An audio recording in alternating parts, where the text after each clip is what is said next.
In today's lesson, my topic of discussion is on tariff. Now, what is tariff? The rate of per unit electricity is called the tariff. The rate at which electrical energy is supplied to the consumer is known as tariff.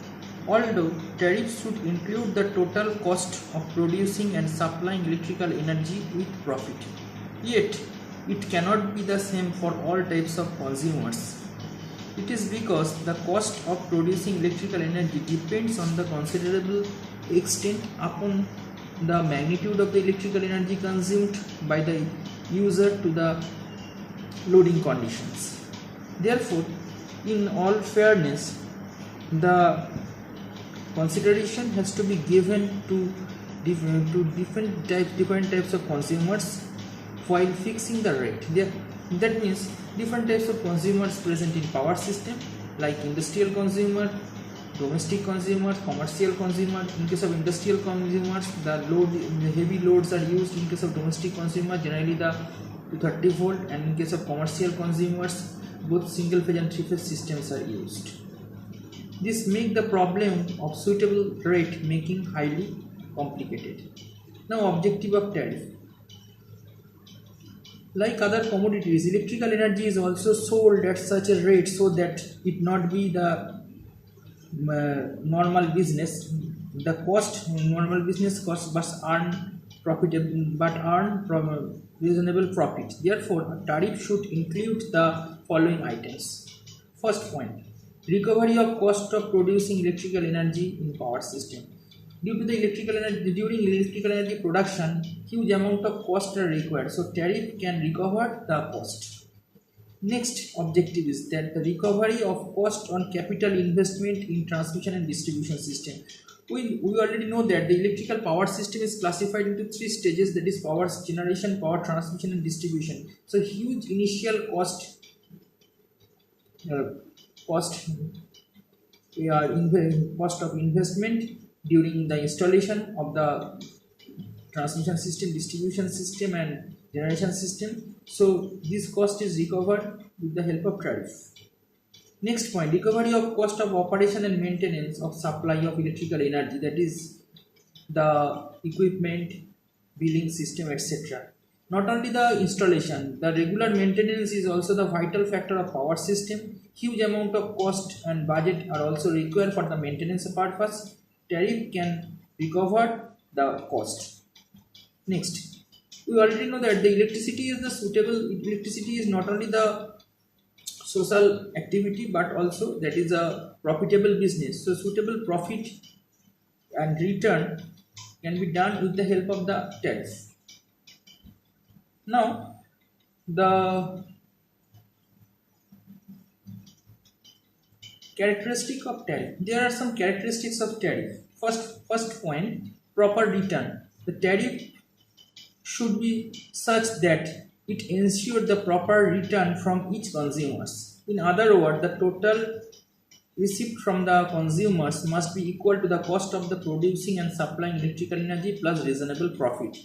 This will enable the electrical supply company to ensure the investment. Next point is the fairness. The tariff must be fair so that different types of consumers are satisfied with the rate of charge of electrical energy. Thus, a big consumer should be charged at low rate over a greater number of units, thus reducing the overall cost of producing electrical energy. Similarly, a consumer whose loading condition do not very large, he also be benefited by the tariff. Next point is the simplicity. The tariff should be simple so that an ordinary consumer can easily understand it. Next point: reasonable profit. The profit elements in a tariff should be reasonable.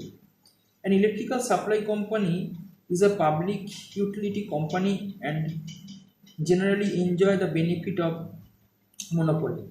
Therefore, the investment is relatively safe due to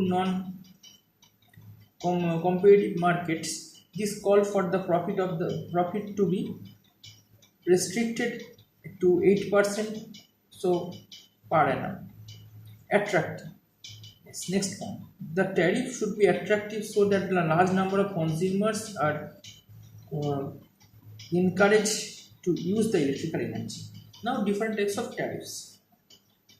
There are several types of tariffs. First one is the simple tariff. When there is no fixed rate per unit of electrical consumers is called the simple tariff or uniform tariff.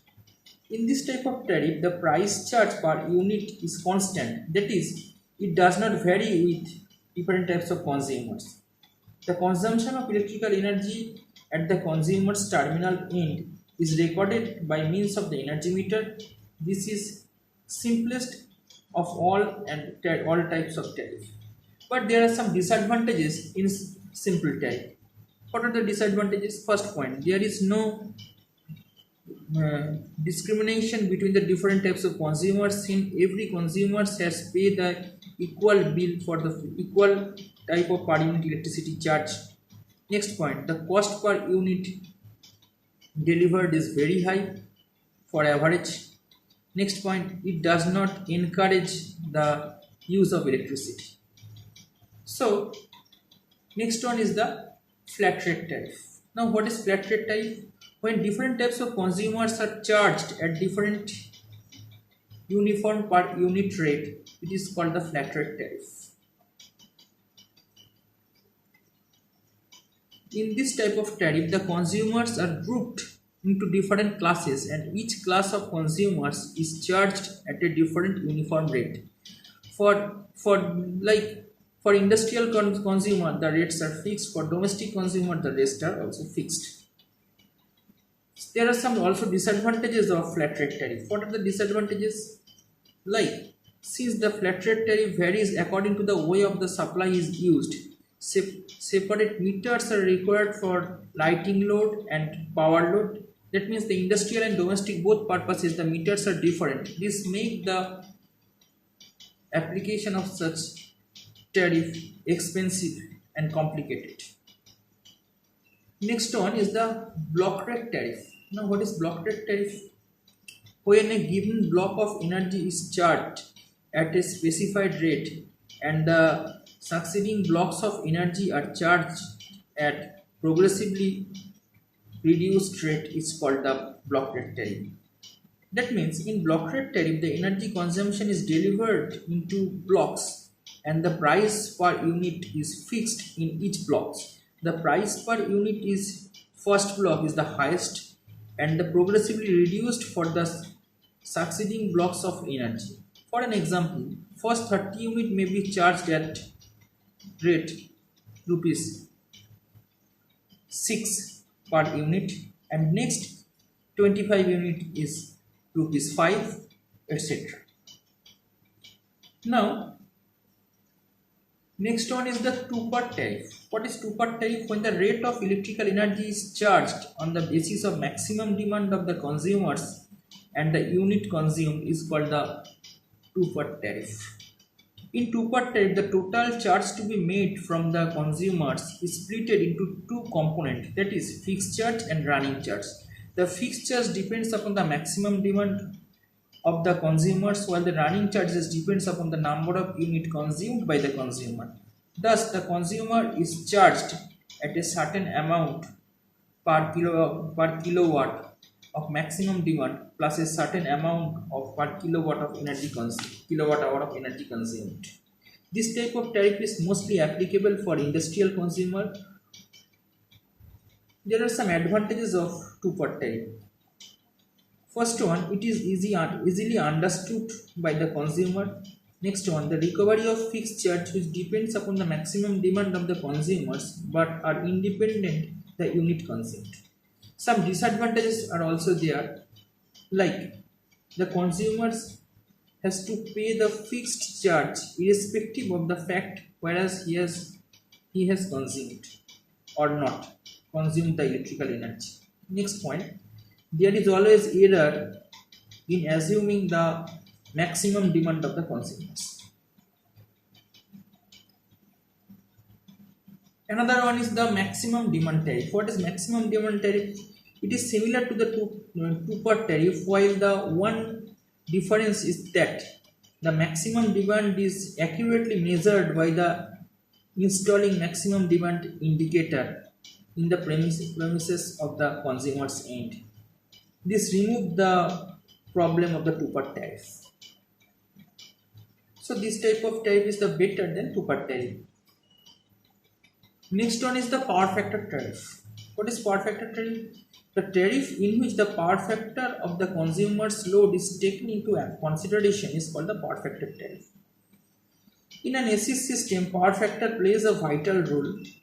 A low power factor increases the rating of the station equipment and the line losses, and this occurs the voltage drop, because if the power factor is low, then the current vector in magnitude will be high. Due to the high current, some losses are occurs in the system, and we know losses are inversely proportional to the efficiency, so the efficiency of the system will be deteriorated. When the current is increased in the system, then voltage drop is also occurs, and finally the voltage regulation is poor. So therefore, a consumers having low power factor must be penalized. The following are the vital types of power factor tariff. Number one, KVA maximum demand. KVA maximum demand tariff. It is a modified form of two-part tariff. In this case, the fixed charges are made on the basis of maximum demand in KVA and not in kilowatt, as KVA is inversely proportional to the power factor. Therefore, a consumers having low power factor has to contribute more towards the fixed charges. This type of tariff has the advantage, that is, encourage the consumer to operate their electrical machineries at improved power factors. Next one is the sliding scale tariff. This is also known as the average power factor tariff. In this case, an average power factor, say 0.8 lagging, is taken as the reference. If the power factor of the consumers fall below the specified value, suitable additional charges are made. On the other hand, if the power factor is the above of the reference, a discount is allowed to the consumers. Next one is the kilowatt or kVAr tariff. In this type, both active power kilowatt and the reactive power kVAr supplied are charged separately. A consumers having low power factor will draw more reactive power and hence shall have to pay the more charges. Next one is the three-part tariff. When the total charge to be made from the consumers is split into three separate parts, that is fixed charge, semi-fixed charge and running charge, is known as the three-part tariff. That is, total charge equals to rupees A plus B into kilowatt plus C into kilowatt hour, where A is the fixed charge made during the each billing period. It includes the interest and depreciation, the cost of the secondary distribution and the labor cost of the system.